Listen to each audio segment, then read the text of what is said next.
नरस्याभरणं रूप रूपस्याभरणं गुण गुणस्याभरणं ज्ञान ज्ञानस्याभरणं क्षमा. माणसाचा दागिना खरा दागिना त्याचं रूप असते. रूपाला साथ म्हणून त्याला गुण लागते. रूपस्य आभरणम गुणम, त्या रूपाला त्याची साथ म्हणतात, त्याला गुण असलं तर त्या रूपाचा उपयोग होतोय. रूपस्य आभरणम गुणम गुणस्य आभरणम ज्ञान. नुसतं रूपच असून काय करायचं, त्याला ज्ञान सुद्धा पाहिजे. रूपस्य आभरणम गुणम गुणस्य आभरणम क्षमा.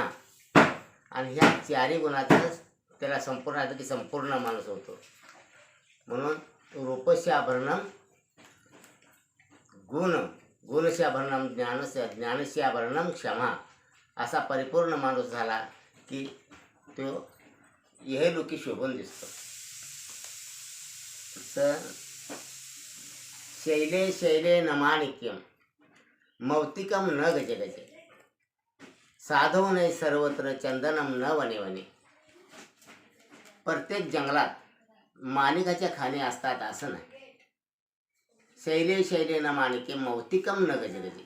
जे जातीवंत हाती असतो त्याच्या मस्तकात गंधस्थळातून मोती वाहतात, तर प्रत्येक हातीच्या गंधस्थळातून मोती वाहत नाहीत. शैले शैले न माणिके मौक्तिकम न गजे गजे साधू नाही सर्वत्र. सगळीच माणसं का साधू असू शकत नाहीत.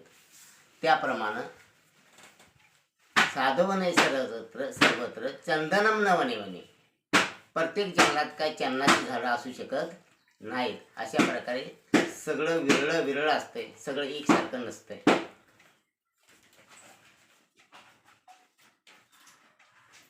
सर्प हा क्रूर हा, सर्प हा क्रूर हा, खला हा क्रूर हा. सर्पात क्रूर तरा खला. सर्प हा श्यामेती मंत्रेन दुर्जन हा केन श्यामेती.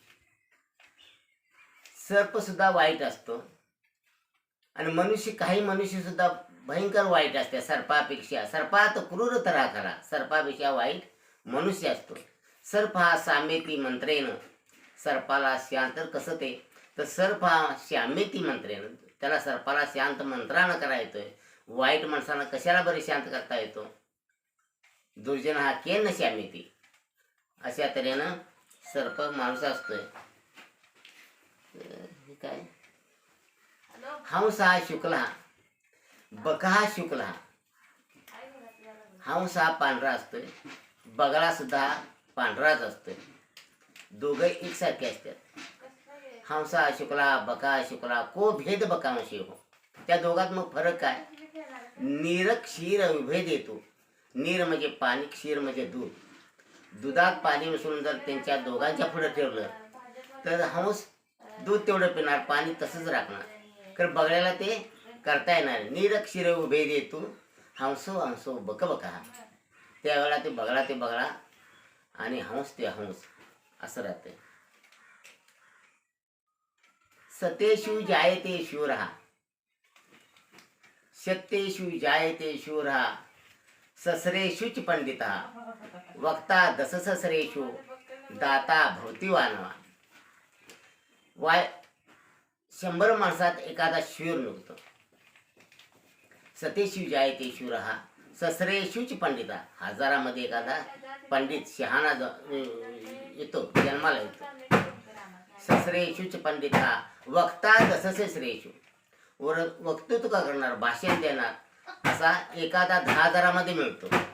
दाता भवती वानवा.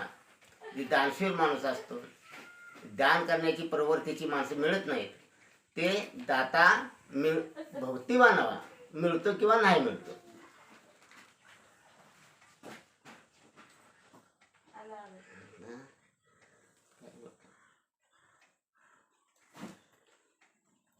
काय खायला कडे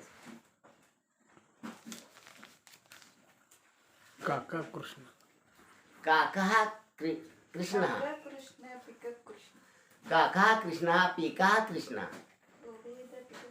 को भेद पिक काकय हो. नीर क्षीर वसंत ऋतु समय प्राप्ती काका काका पिका पिका. कावळा काळा असतो कावळ्याप्रमाणे कोकिळा सुद्धा काळीच असते. काका कृष्णा पिका कृष्णा को भेद पिक का हो. या दोघांमध्ये फरक काय? ज्या वेळेला वसंत ऋतू येतो त्यावेळेला कळतं की कावळा कावकाव करतो आणि कोकिळा कुहू कुहू करते. काका हा कृष्णा पिका कृष्णा को भेद पिक का हो. वसंत ऋतू समय प्राप्ते काका काका पिका पिका. कावळा ते कावळा आणि कोकिळा ती कोकिळा. तुमचं नाव सांगा. नामदेव नाईक. शिक्षण सांगा. शिक्षण 9वी. गाव सांगा. गाव खाटांग, तालुका. तालुका करवीर, जिल्हा कोल्हापूर. नमस्कार. नमस्कार.